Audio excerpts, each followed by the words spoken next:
Hi అండి. Welcome to my channel Sowji thoughts. అందరికీ నమస్కారం.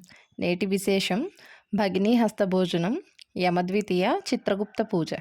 భగినీ హస్తభోజనం కార్తీక మాసంలో రెండో రోజు శుద్ధ విధియను యమద్వితీయగా, భ్రాతృవిధియగా భగినీ హస్తభోజన పర్వదినంగా పేర్కొంటారు.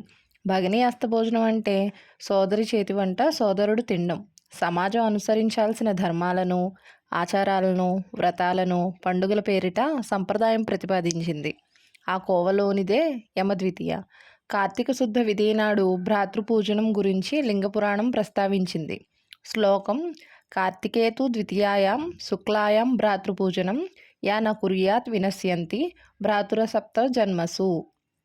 ఈ తిథి నాడు సోదరీమణుల ఇంట భోజనాన్ని సోదరులు ఆరగించాలని భవిష్య పురాణం చెబుతోంది. తోబుట్టు అనురాగాలకు, ఆప్యాయతలకు ఈ పండుగ ప్రతీక. అపురూపమైన సహోదరుల బాంధవ్యానికి మరింత బలాన్ని చేకూర్చే ఈ భ్రాతృవిధియ పురాణ ప్రశస్తి చెందింది. సాధారణంగా వివాహమైన చెల్లెలు, అక్క ఇంట్లో తల్లిదండ్రులు కానీ, అన్నదమ్ములు కానీ భోజనం చేయడానికి ఇష్టపడరు. సోదరి సొమ్మును తిని ఆమె రుణం ఉంచుకోవడం పుట్టింటి వారికి ఇష్టం ఉండదు. శుభ సందర్భాల్లో, శుభకార్యాల్లో వచ్చి భుజించినా తప్పులేదు, కానీ ఊరికే వచ్చి తినడం మర్యాద కాదని మన సంప్రదాయం. కానీ కార్తీక శుద్ధ విధి నాడు మాత్రం వివాహమైన సోదరి ఇంట్లో సోదరుడు భుజించి తీరాలని శాస్త్రం నిర్ణయించింది. దీనికి ఓ కథ కూడా ఉంది. నరకాసుర వధానంతరం శ్రీకృష్ణుడు తన సోదరి సుభద్ర ఇంటికి వెళ్ళాడట.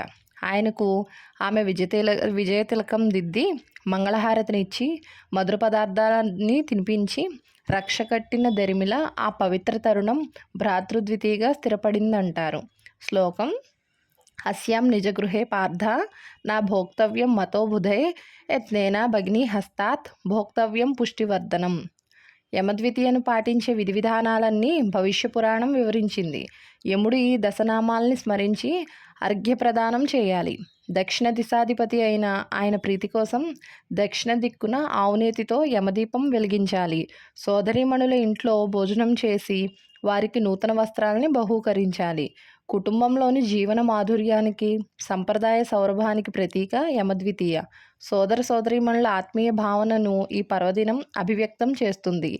ఇదే సందర్భంలో కాంతి ద్వితీయ లేదా పుష్పద్వితీయ అనే వ్రతాన్ని ఆచరిస్తారని చతుర్వర్గ చింతామణి వెల్లడిస్తోంది. యమపూజతో పాటు చిత్రగుప్త, విశ్వకర్మ ఆరాధనల్ని నిర్వహిస్తారు. సహోదరుల మధ్య అవగాహన, ఆపేక్షల వృద్ధికి ఉద్దేశించిన భగినీ హస్తభోజనం అపురూప సన్నివేశం.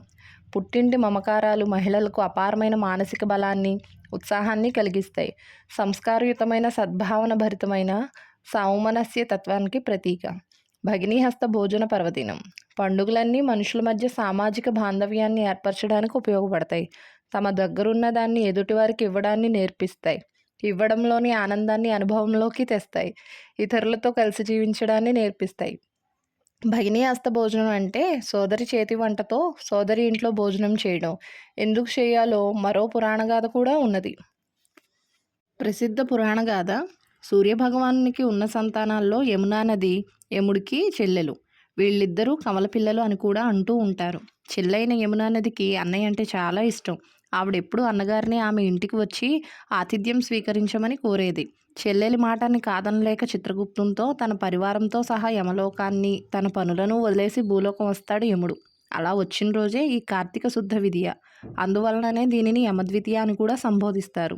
సరే, అలా వచ్చిన అన్నగారిని చూసి యమున ఎంతో సంతోషించి వాళ్ళందరికీ అతిథి సత్కారాలు చేసి ఎంతో ప్రేమాభిమానాలతో వంట చేసి అందరికీ వడ్డించి విందు భోజనం పెట్టిందంట. ఆమె ఆప్యాయత అనురాగాలకు మురిసిపోయిన యముడు ఒక వరం కోరుకోమన్నాడట.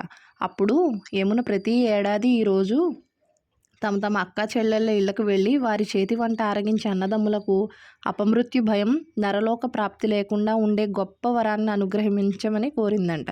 సొంత అక్క చెల్లెళ్ళు లేకపోతే వరుస వాళ్ళ ఇంట్లోనైనా భోజనం చేయాలి. ఆ రోజు నుండి ప్రతి ఏటా ఆనాడు యముడు తన చెల్లెలి ఇంటికొచ్చి తన చేతి వంట తిని వెళ్తానని ఆమెకు మాట ఇచ్చాడు.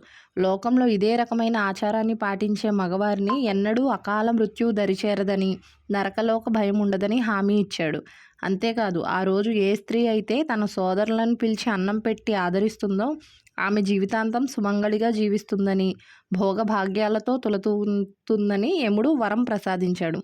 కనుక అప్పటి నుండి మనం ప్రతి సంవత్సరం దీనిని జరుపుకుంటున్నామన్నమాట. శుభమస్తు. సమస్తలోక సుఖినో భవంతు. ధన్యవాదాలు. వీడియో కనుక నచ్చితే లైక్ చేయండి, షేర్ చేయండి, కామెంట్ చేయండి. కొత్తగా చూస్తున్న వాళ్ళు ఉంటే ప్లీజ్ సబ్స్క్రైబ్ చేసుకోండి.